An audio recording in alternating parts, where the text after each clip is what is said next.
the X-Wing started to open. I was like, oh. I know what that means. I forgot how bad it was.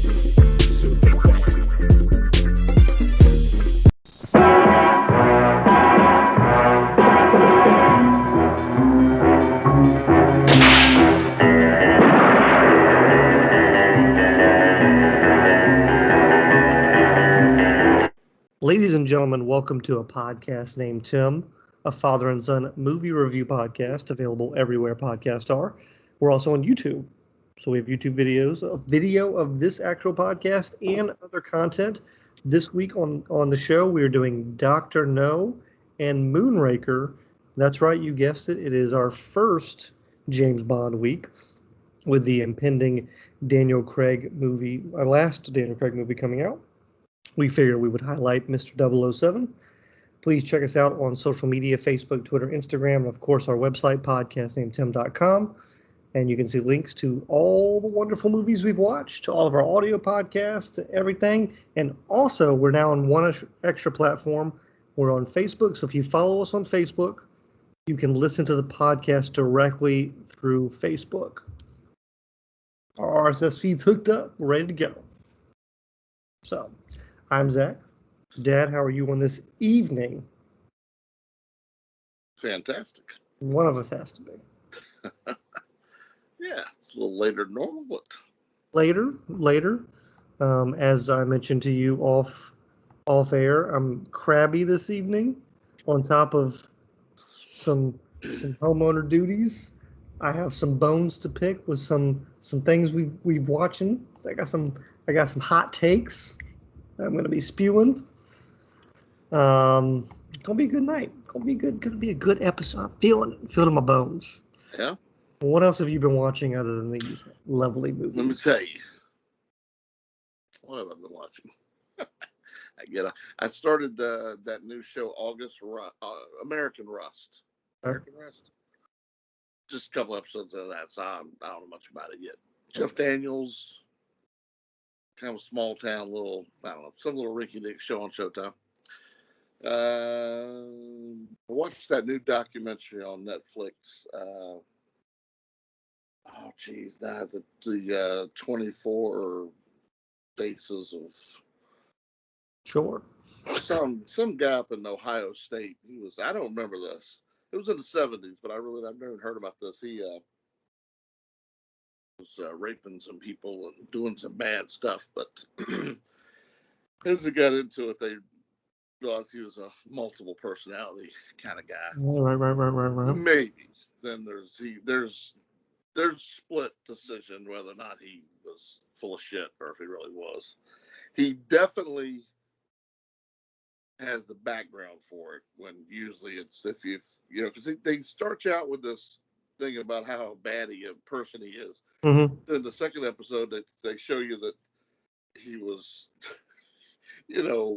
beaten and raped by his father and tortured and tied. You're thinking, well, okay, geez, Right. should have led with that. Yeah. But so it was okay. It was kind of interesting. Like I said, I'd never really heard of it. Then, poor brother went upstairs after we got done watching our normal Office, our block of Office, and watched something. It did something he never does. He appeared back at the door. It's like, what? He goes, something I just watched. I think you're going to want to watch. Like, okay. Okay.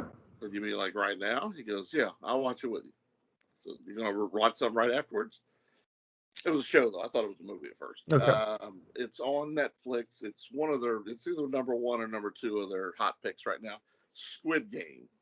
Squid Game? Squid Game. Okay. It is a Korean show. Okay. Fantastic so far. Okay. It's 9 episodes. We're 6 in. We watched 3 yesterday. 3 just finished up the next 3. Cool beans. It is quite unique.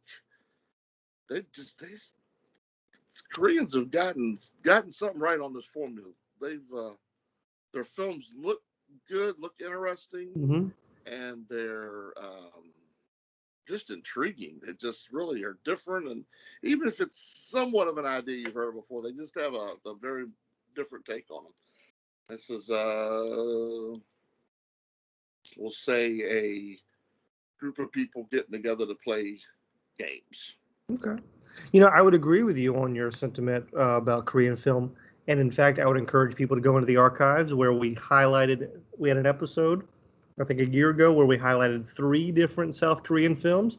We also covered a North Korean film a couple weeks ago. So, you know, we all own that. We all own the stuff. Yeah, so far I haven't really been. I think there was one Korean film I watched that we said was okay. It was I still liked it, but I can't remember which one, what it was called. But for the most part, things I've watched from that part of the neck of the woods has been pretty interesting. Yeah. We're of course watching subtitled. Mm-hmm, mm-hmm. So, because that's just it's a sin to watch it any other way. Now I won't watch it any other way. Yeah, I know he is a Puritan. Yes, he is not gonna watch the dub version, which I wouldn't in this, but yes, that was good. What else? Just here and there, normal stuff. Nothing. Everything's starting back. This is that week whenever all your fall shows kind of start popping back up, and you're like, oh shit, I ain't got enough time on my day to watch. I didn't realize I watched so many shows. You watch a few. I watched the first 3 episodes or 3 chapters, whatever you want to call it, of Star Wars Visions. I would encourage you, not you mainly, but Alex, which I know would require you to watch it. It's anime. They're very different. Even in the first 3, different styles, different just feel, just different. You get the whole breadth of the anime spectrum. I have not finished the other 6. I liked what I've seen so far. You know, some good, some bad, but again, the longest one is probably like 20 minutes. Now these new characters? This is all original stories and non-canon. They basically just said, here's the Star Wars universe, go play in it. Do your anime thing. Do what you want, have fun. Now, is that what Below Deck is for Star Trek? So I know think it's not anime, it's animation. But I think that's more like we're going to take like a Family Guy kind of Adult Swim thing and do that. I almost started watching that today. But Because I think the point of that is it is more self-referential humor. Okay. And this is just go tell anime stories within the sandbox of Star Wars. Okay. It's been very good so far. And where's that at? Disney? Disney Plus, baby. Because Disney owns Star Wars, right? So I watched a few of that. I don't remember if I mentioned this last time. Did I tell you about Kamen Rider? Yes. Okay, I couldn't remember if I watched a few more of that. It does one really annoying thing, and I don't know what the point of this is. So a lot of times in their fight scenes, in order to either hide the action or heighten the intensity, I don't know what their purpose is, they flip the camera upside down during some of the fight scenes. And it's not just a one-off. It happens at least once or twice an episode. Not every time, but it's completely inverted, upside down, and that's the fight scene. Where are you watching that at? Tubi. Okay. Tubi. But yeah, I had to find when I was editing the podcast from last week, you had mentioned it, so I was trying to find a video or a picture of it to stick, and it was kind of hard to find it is one that I definitely knew what it was. Yeah. It's on Tubi because they got all the a lot of that kind of stuff on there. So yeah, that was weird. That is all I have, I think. I started my once a year. I subscribe to Marvel Unlimited, which is the comics subscription. So once a month, I plop down $10, catch up on all my Star Wars comics, and then cancel. So I am in the month. All right. I'm catching up. So started that. But that's it, man. That's it. I feel like I'm missing something really big that I watched. I guess we can talk about. Do we want to talk about Russell T Davies? The showrunner of Doctor Who is returning to run the show again. He is the person that I think, we and my friend, all of my friends who like Doctor Who, and the ones who got me into Doctor Who, big Russell T Davies fans. I don't think like any of the stuff once Moffat took over. And I sent them a message. It was the most responsive, most just talking we had on that. We have a messaging app we all use. Alex said, "Oh, I might watch again then," because we hadn't kind of. He says he's not going to watch this last Jodie one, but I kind of talked to him, and let's just go ahead and let's see how they finish it out. I think everyone kind of had the same sentiment, like, oh, maybe we'll get back into it. Well, it was the rebirth of it in 2005 is when he brought it back, and that's Christopher Eccleston, and of course the best Doctor Who ever, David Tennant. Yeah, so I mean, I agree. I mean, that's my opinion. I agree. So, exciting news. He said, I know they kept saying all these people, throwing out all these people. They've been throwing out names forever and ever, but he said today, I read a little clip today, that he doesn't want to make any decisions until Jodie has finished her tour. Okay. He thinks that's fair, and I agree. That's fine. That's fine. Let her do her thing. And I do not blame all this on Jodie. No. She was not my favorite, but I don't think it was all her. Yeah. So I'm not being a chauvinist pig and think a Doctor Who has to be a male at all. But well, speaking of chauvinist pigs, let's get into our James Bond movies. Was that a Connery reference? I think it's just the character. No, Connery was not exact. He was known to be a pretty big chauvinist pig. Let's take a quick moment to pause. We are going to start with Dr. No, and we'll be back in just one moment. All right, so Dr. No came out in 1962. PG rating, 1 hour and 50-minute runtime. 95% on the tomato meter. 82 from the audience score. A 7.2 on the IMDb ratings. Directed by Terrence Young. Of course, stars Sean Connery and Ursula Andress. Is that how you say that name? And of course, I believe this is the first Bond movie. It is the proto Bond, and it's the one that launched a giant film franchise that's almost 30 deep at this point, maybe. This was your selection for the week, so I will go ahead and say it. I have seen this one, I believe, once before, although I didn't remember all of it. I really, really enjoyed it. It was fascinating to see how many of the Bond stereotypes of how much of the formula was present from the first film. Because sometimes, you get those franchises and it takes some time to build up what the formula is. And it was just, it was all there. Every single thing you would want in a Bond movie was here, including a theory I'll talk about in a moment. Or not a theory, a formula, part of the formula I noticed. But good villain is always key to a good Bond film. I liked Dr. No. I liked his and Bond's interactions with each other. Could have used more of Dr. No. But other than that, I think it's clear why it was a success. Sean Connery was great. Pierce is my Bond because that's who I grew up with, but Sean's always number 2 to me. I'll have more to say, but what did you think of Dr. No? Bored out of my mind. I knew you were going to say that. Wow, that was slow, and I was bored. I thought it was horrible. I didn't like it at all. I didn't like anything about it. The villain, I thought he was horrible, ridiculous. It was, I don't know. It just, I thought I liked. See, I don't know if I've always said Sean Connery is the only James Bond, But then I'm starting to think, you know what? A couple I've seen, kind of bored. I don't know. I didn't get it. I didn't think it was all that great. And that Ursula Andrews scene that's supposed to be all famous, yeah, she walked off out of the water, big whoop to shit. I didn't get it. That was stupid. That beach scene went on forever and was dumb. Just it didn't have all the cool.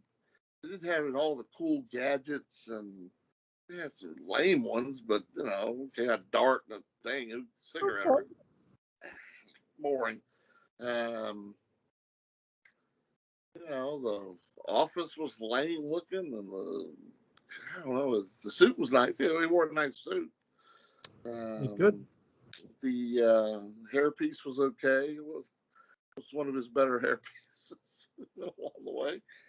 It was just, I mean, they went to one place, Jamaica. It was like, you know, Bond's supposed to go from here to here to here to here. I didn't think there was any action or adventure, and I just didn't care one way or another, and I was completely bored with Dr. No.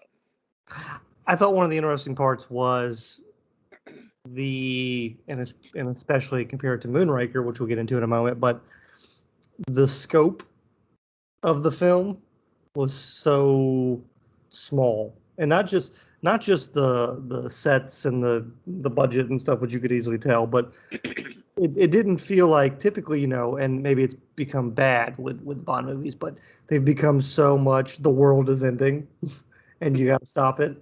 Yeah. And this felt more like I don't know, smaller. Something might happen. Yeah, I did not get the dragon thing, the point or this. The nuclear stuff, fine. We can hit on that, and that's easy to hype up. I didn't get the whole bit about the tank that had a flamethrower attached to it. Yeah, that was the beach scene I was talking about. It was just ridiculous. It was. I know I'm in the huge minority of this. I know this is like a James Bond people would hang me up and take away my my license to kill, but it is boring. I was bored. So one of the Bond formulas it hit me when I was watching Moonraker, actually, but it repeated in this film, which made sense. There are three. Obviously, Bond is a very sexualized character, and sometimes maybe a little bit too much. Maybe sometimes a little too aggressive. You've been counseled, Mr. Bond. But what I've always noticed is there are three types of Bond women in the movie. And let me clarify my three types of women he bangs. There's what I'm going to call the extra, which is the Quickie. woman, the quickie, the one that's always in the beginning of the movie. We met her in a previous adventure in the opening scene. He always banged that chick. Right. There's always the villain, the girl who's trying to poison him or kill him, but they end up having sex anyway. Where she go? And then there's the Bond woman, the Bond girl. It's the ally, but it takes them the whole movie typically, and eventually they hit. That's it. Those are the three. Those are the three categories, and that's the formula. And in Dr. No, it was executed to a T. He meets that one opening girl in the first scene. They bang. There was the villain. They bang. And I think it's Shag. Yeah, the Shag. Yes. But that's the formula. You got three. That's it. Right. I did like his suits. I would have liked some more action. I kind of like the pacing of it, and I understand where you're coming from, and you're not wrong. But I appreciated it. You got to remember, this is early '60s, also. Right. So this was high intensity action for the time. James Bond watches cars rust. I can't believe you didn't like Dr. No, the character. You see who should have played that? Who was going to play that? I did not see that. Well, I didn't know Ian Fleming was related to this guy. It was his cousin, Sir Christopher Lee, is who he wanted to play Dr. No. I mean, Christopher Lee would have been great in any role in any Bond film. I think the funniest thing I read about this is what it came out. I mean, they corrected, I guess, before it actually hit the screens. But the Japanese offices and had this listed as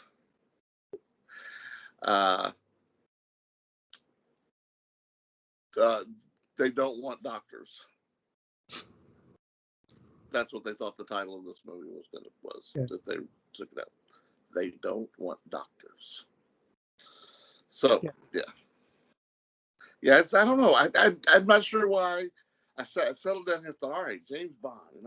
I think I like James Bond movies. I've watched James Bond movies. I guess I didn't watch this era of James Bond movies. This was before my time.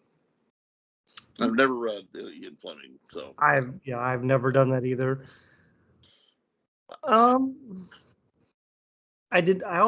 thought the opening, important to have the opening montage of people and stuff. I thought this one sucked. Yeah, those little dots were pissing me off. Yeah. Oh, I thought I was gonna have a seizure, but but yeah, it needed a little something. I liked it. I understand your concerns, but lack of a movie? There was a movie here. It's a pretty big concern I had. He was doing detective work. I guess. I don't know. I don't know. I'm not sure what my problem was. I was in a good mood. Okay. I was ready for it. I really wanted to watch it. So, anyway, yeah. Dr. No is a big Dr. No. Okay. Well, let's go ahead and hop to our next film because I think you have exhausted your opinions on Dr. No. I got nothing else to say about Dr. No. I can tell. Well, our other film is Moonraker. Different Jack era? Lord. Jack Lord was in it, and I didn't know Jack Lord was in it. Yeah. So new movie. You know who Jack Lord is, right? I don't know who Jack Lord is. Huh? No. What? I probably do. That's Steve McQueen Steve McQueen. That's McGarrett. Steve McGarrett from Hawaii Five-0, the original. Okay. On to Moonraker. Yes, Moonraker. So new Bond, new era. We're in 1979. PG rating, 2 hour and 6 minute runtime, 6.3 on IMDb, a 60 on the tomato meter, and a 43 from the audience score. Of course, it is Roger Moore.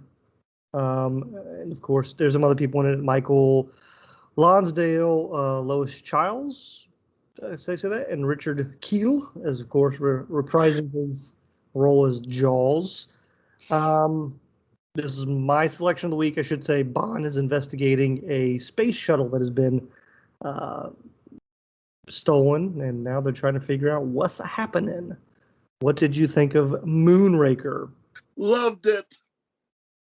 This was awesome. This was action after action after action, place after place, crazy action. The shuttle flying off of a plane, which is ridiculous. This was my kind of movie. This was James Bond. I thought it was suave. He was debonair. He was dressed nice. He had the cool gadgets. He had a little bit of the sarcasm, a little bit of the silliness. He had the women. He went from all these different places. We weren't stuck in one little boring place. He was in Rio and Italy and Venice and Rome and up in space and all over the place. And the opening scene was awesome. That was a killer opening segment. The jumping out of a plane without your parachute, that was incredible. Heart pumping the whole time. Paced. I felt like Roger Moore. I hated it. So what? Yes. Hated it? I hated it. I felt like Roger Moore was playing Bond. Sean Connery was Bond. Roger Moore was playing Bond. It's a difference. Here now, to be fair, I'm going to go on a little side tangent. My experience with this film was ruined via Pluto television. Let me tell you something about Pluto TV. I know you complained about us watching Tubi and their commercials. Pluto TV is the biggest piece of fucking shit on this planet, and let me explain why. And very easy. One, there's too many goddamn commercials. Two, I don't always watch movies at once, which is fine. When I do it on Tubi, I can fast forward to where the fuck I need to watch it. It'll show me one set of commercials and then play my fucking movie. When I put it on Pluto, they give you an option. Says, would you like to resume your movie? Or would you like to play from the beginning? And I pick resume. And you know what the fuck happens? Plays the goddamn movie from the beginning. And then I have to fast forward to each commercial break and watch every fucking commercial break to get to the fucking part of the movie I was at. Also, half the time you can pick closed captions, and half the time you can't. Either have it or don't. So it took me 3 viewings. Oh. And each time I had to fast forward and wait for the commercials to finish. See, this is unfair. It is unfair to it. But fuck Pluto TV.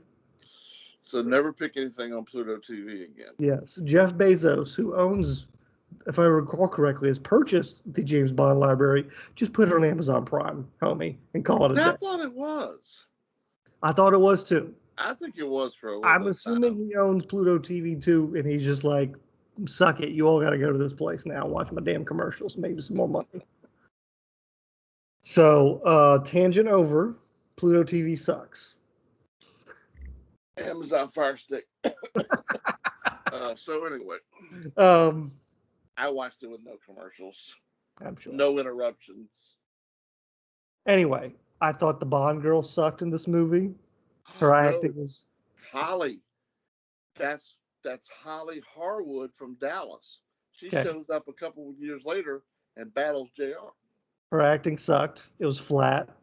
She was the same exact character in Dallas, so she can't act. You're right. I've never really seen Jaws. I know of the character. I don't think this was the first movie to watch with Jaws in it.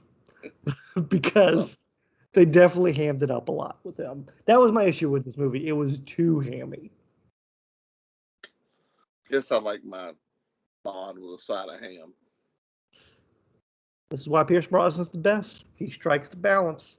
Roger Moore was really awesome in this. I don't know. I might have to watch some more Roger Moore and figure out who I like better. I needed more space instead of how long it took to get to space. It was all action scenes getting to space. No, but here's the issue. It was just action scene for the sake of action scene. There was no purpose. So welcome to James Bond. There's still kind of a purpose typically. It was just like, we got to go to Rio. Go. Rio was completely unnecessary. You could have cut out either Rio or Venice. Rio, you could cut out. Couldn't cut out Venice. That the hovercraft and turning into a boat, turned into a this and that. Something, man. That looks stupid. That was awesome. That was, see, you're missing Bond. That's the Bond I grew up with, was the little bit of silly, campy, but not Austin Powers. It didn't go to that, but it was not quite as 60s serious as the Sean Connery movies were, and not quite as serious as they've gotten back to really serious now. Yeah. Daniel Craig, those are. I like Pierce. I like Pierce. It's a good mix. I know I've seen all his. I've seen all Timothy Dalton's. I only saw most of Roger Moore's because, like I said, that's kind of my era. Yeah. But I haven't seen all of Sean's, and I haven't seen all of Daniel's. I think I've seen a couple of them. So, and I love this movie. Yeah, I didn't like it at all. That's all in theaters. Well, and I think that also when it was funny when they were doing the Venice scene, all that popped into my head was Well, there's a better Venice scene scene in another movie. Indiana Jones? Yeah. Last Crusade. That's a better Venice scene. Oh, yeah. But yeah, I needed more space. It felt like this was, it felt like and I also got like a lot of Austin Power vibes from this one because it felt like they borrowed from this one a lot. Yes. I would definitely agree with that. My favorite scene in the movie was actually when they were out hunting at the hunting area, and Bond shoots the guy in the tree, and that little bit that was good. That was hilarious. I would have. I guess my other issue was I wanted Drax to. We kind of just knew who the villain was from the beginning, and I was like, all right, we know who you are. Let's get why you're bad, and let's get your plan. Right. Like Dr. No, they put him at the end for a reason, so you can get the reveal. This was, we're going to show you the villain in the beginning, but did not give you the plan till the end. So I just, either one or the other. They want to bog you down with all that crap. They wanted to get all that action out of the way. Also, this movie violates my 3-woman rule of Bond. There were too many women. It was too many women. 70s and 80s, man. It was too many. You get one extra, one villain, one Bond girl. That's it. Yeah. You put a few notches. I did like Q. I really liked Q in this movie. I would say it was weird because the supporting cast of Bond was better, I think, in this film. Like Q and Moneypenny and all them. I also, I think it was this one. I didn't get why the organization, what are they called? Who does he work for? I can't remember what they're called. Whoever he works for. Something. I didn't get why they were so jerky to Bond. I'm like, he's James Bond. Stop telling him he doesn't know what he's doing and putting him on leave for doing his job. Well, you embarrassed us. It's like, I don't know. Oh, you're talking about MI5? Yeah, yeah. Not Spectre. Oh, I thought you meant the bad people. No, not Spectre. MI6 or MI5 or whatever. MI5, yeah. I didn't get why they were being mean to Bond. They're British, man. You got a protocol. You got to follow protocol. And you have to at least look like you're following protocol. So I don't know if you looked at did you look at the trivia for Moonraker? I didn't. So there's a couple bits of trivia that were interesting. First and foremost, I guess, apparently the director or the writer's son was the one who pitched them on Jaws making his face turn. Because he liked Jaws and he didn't understand why he always had to be a bad guy. So that was from the kid. The big news here, though, was the cost of the film. $30 million. It cost nearly as much as the first 8 James Bond films combined. Because it had gadgets and gimmicks and stunts and man, you didn't like that opening sequence? It was fun. It's one of the greatest opening sequences. I mean, there was a better skydiving opening sequence in the Mighty Morphin Power Rangers movie, but I thought you were going to go with Point Break. That too. No, I went deep cut, baby. I thought it jumped around a bit too much, honestly. I thought it was too much of the formula, too amped up, too many women, too many locations, too many gimmicky things. I just thought it was just reserve it a little bit. Give me 1 or 2 new gadgets. It wasn't boring. I thought it was boring. I fell asleep. That's because he had the commercials and all that. Apparently, one of the original directors had some comments to say about the film and its cost, and pretty much said, the cost of my opening sequence of this movie was more than my whole movie Like, it was not an heavy. awesome opening sequence. It was good. It was good. Loved it. What did you think of the bad guy's plot? I don't pay attention to that shit. Who cares about that? They're trying to, it's like Pinky in the Brain. They're trying to take over the world. We get it. Moving on. You didn't have any thoughts? It was all right. I mean, it wasn't, it's all right. Okay. It was so much better than Dr. No. I disagree. And you know what's funny? I think, and I'm not saying I'm not a Bond aficionado or nothing like that, but I think the hardcore Bond guys are more of the Dr. No variety. Oh, I'm sure. And don't like the Roger Moore years right. as much. Oh, I'm not bothered with that. It's like Goldfinger.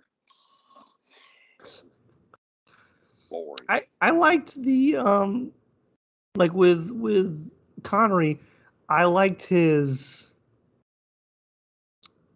almost dry delivery of insults. It's Scottish. Yeah. What they did. And Roger Moore was just like, I don't know, it was punny. It was punny. It was punny bullshit. Yeah, well, he's, difference in a Scot and a Brit. You can be, Look. It was a better movie. I think it's fascinating. I did not know knew this was coming out. Hmm? Probably knew how this was coming, that I was going to hate that one and not like this one. I thought you were going to not like either. Oh. No, Moonraker was awesome. I loved it. It had my heart racing. And, oh, man, yeah, it was done. I was like, yeah, there we go. That's James Bond. Which order did you watch them in? Dr. No first.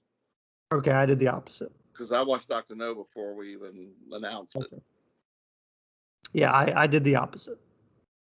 So both of us felt like we had an initial Bond movie we had to get through. maybe that was it. We just got to get through one, and then you're getting the mood.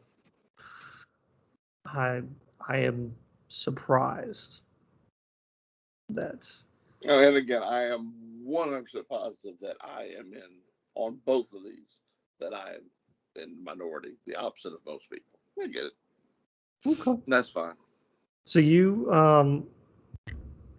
while we're talking about Bond, George Lazenby, yeah.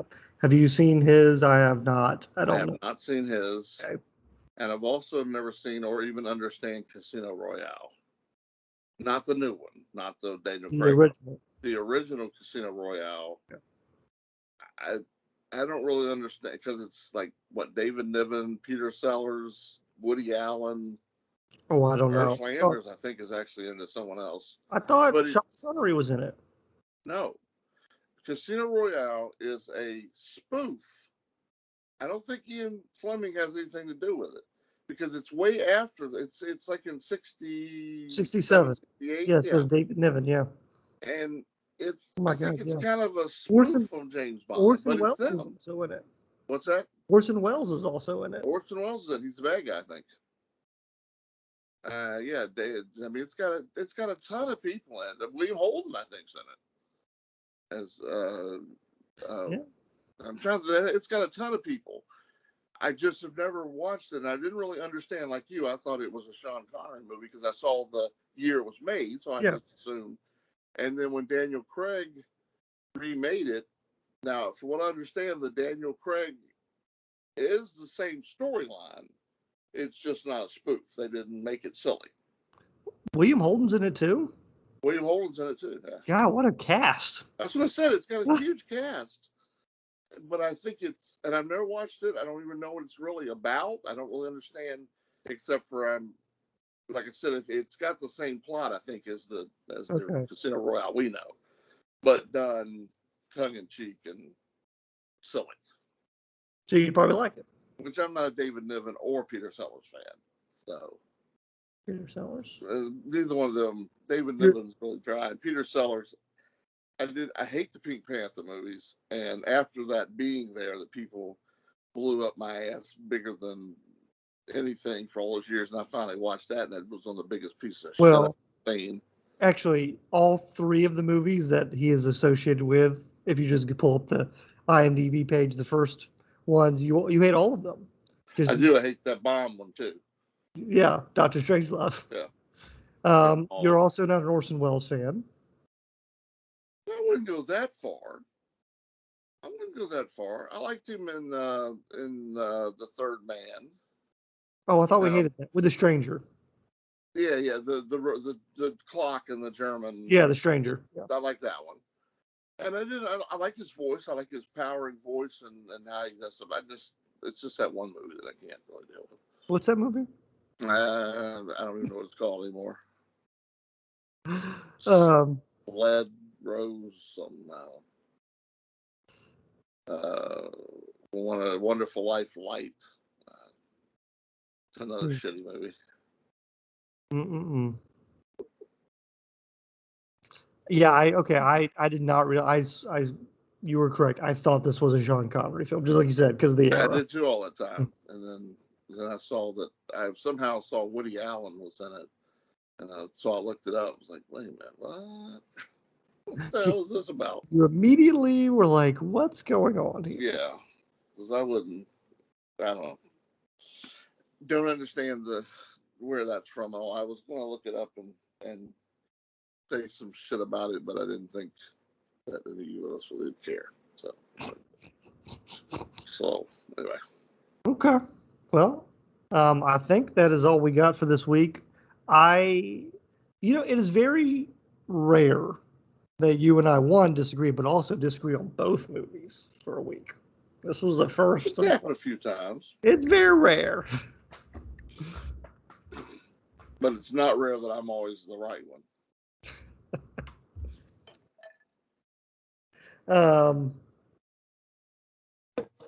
I think I am right. You what? I think I am right. You've taken the hipster position. Or is it more hipster to be like, I like Sean Connery because he's the original? Or is it more hipster to be like, oh, you're just contrarian, I guess. I'm just an asshole. Ah, well. I'm just being a dick for the sake of being a dick. Well, we have decided for next week, since we're pushing up against it, probably going to be going into it anyway, we're going to go ahead and hop into our October scary films. Halloween. Yes. I did not set any parameters, so it's kind of a free for all. Just whatever scary movie you want to pull out of your ass. And no, you shouldn't pick that movie. Then we'll go ahead and we'll watch it. You want me to go first, or you want to go first? I go first since you're not taking mine. Okay. You're not going to pick mine anyway because I'm fine. not wasting a movie that I already watched. So you're going to watch Malignant. Moving on next. Nice. No, I am picking that. Okay. I meant to talk to you about the thinking we should do like a new horror movie now, and then 1 week of Hammer, 1 week of Zombie, 1 week of Vampire, 1 week. Yeah. But we'll talk about that somewhere. That's fine. You don't have to do a new one this time because we're going to talk about it. Mine is a newer film. It's from 2018. This is the newer one. Okay. It's called The Cleaning Lady. Seen it? Have you? No. Oh, okay. I believe it is on Amazon Prime. I have seen it, just not seen the movie. I saw the movie poster and I was like, that looks interesting. That was it. That was it. I was just like, I like the movie poster. But you like the movie poster of The Prophecy too. I like a lot of movie posters. You know, I'm an easy man to sell. Just give me a good movie poster. I'll pick your movie. So, in other words, this movie just basically has to have a cleaning lady in it. If there's a cleaning lady in it, I have a very simple rule. Message delivered. Are you going to do a cleaning lady? 6 out of 6. Now, is the cleaning lady like a maid? Or is I the believe cleaning so. lady like the cleanup service like a mafia uses? No, it look. She's got some rubber gloves on. It looks like a cleaning lady. Like A Somewhat. maid. Yes. I don't think it's a bad word. You can still say maid. Well, I was trying to think of the other fancy word for what's it called? Domestic cleaner. No. What's the au pair? That's a babysitter. Yeah, but it's all in the same vein. You're in the service industry of. You're not cleaning if you're an au pair. You're cleaning shit up. Just off their ass. You ain't got to dump it out of the trash or anything. Yeah. So yeah, that's my film. You took a beautiful French word and butchered it this time. What? An au pair. Is that what it is? Of course, I don't know. I can't afford it. It's yeah. As you say, it's French for a babysitter we can't afford. Yeah. They live with you usually, and I know. Somebody has an au pair. They're usually very hot. Well, when you see the movie poster, I'll let you be the judge of that. I think I have. I'm pretty sure I've seen it scrolling through the 3,000 times a day that I scroll through stuff looking for something to watch. Okay. Well, I know I started Parks and Rec. And how are you liking it so far? Well, Amy and I tried it once before, and we didn't get through 2 episodes. Okay. I am now really into The Office. So Greg Daniels is the showrunner for both of those, and it has the same kind of formula to it a little bit. And I've also worked in government. I did everything. I did DV and Parks and Recs and all that. So I've kind of got a little bit of more background to what they do. And we have watched. I've gotten more into Amy Poehler and Nick Offerman. Mm-hmm. So we're like about 6 episodes in, and yeah, I mean it's funny. It's not The Office yet. But we'll see, because I think The Office started out being funny by the 2nd episode. This one's still kind of building characters, and I'm still kind of each of them has some funny things, but it's still not like I don't see at this point. I won't see me watching it over and over and over and over and over and over. Okay, I've watched. We will see. I've watched a couple episodes. You have a few, like 3 or 4 more episodes than I've watched. Do what? More than I've watched of The Office. I think I've watched 2 of The Office. Well, if you watch 2, then you watch Diversity, which is the 2nd episode, which is the one that Comedy Central has now taken off of their rotation because of it, which is ridiculous. That's the whole point of it. They did the same thing with that one episode of South Park. The one where they had all of the religious figures together. Oh. I think there's a Seinfeld they've taken too in there. Oh, I don't know. Maybe. I read that they were questioning. Just, move on. Yep. But anyway. I'm excited. Cleaning Lady. Well, I might go watch that right now. If I recall, Malignant is on HBO Max. Malignant is on HBO Max. Will do. Yes. And I don't know if it's leaving. You know how they pull those sometimes. Yeah, let me see when they're pulling it. I think they give it like a month. It'll be on Pluto next week, so don't worry about it. It'll be all right. Yeah. Yeah, I don't do Pluto. Disgusting. I think your grandmother watches some stuff on Pluto. Let me clarify. The live television of Pluto is fine. Their on-demand service is the shits. Let me rant about another show. Yeah. 9 Perfect Strangers. Okay. 8 hours that Amy and I will never get back. That is a horrible show. Where's the show at? That's on HBO. I'm sorry, Hulu. Mm-hmm. It's an original Hulu. Nicole Kidman, Melissa McCarthy. It's got other people too. I just can't think of. Michael Shannon. Michael Shannon's in it. Okay.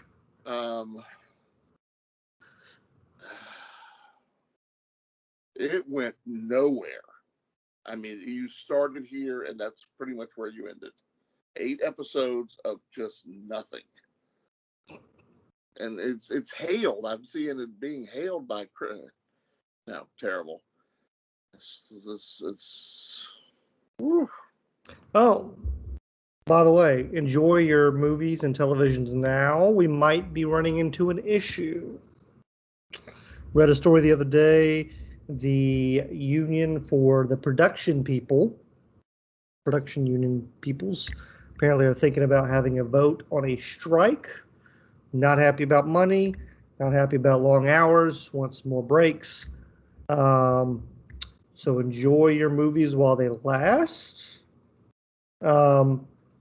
I wouldn't go on strike when my industry is pretty much in the shits, but that's just me.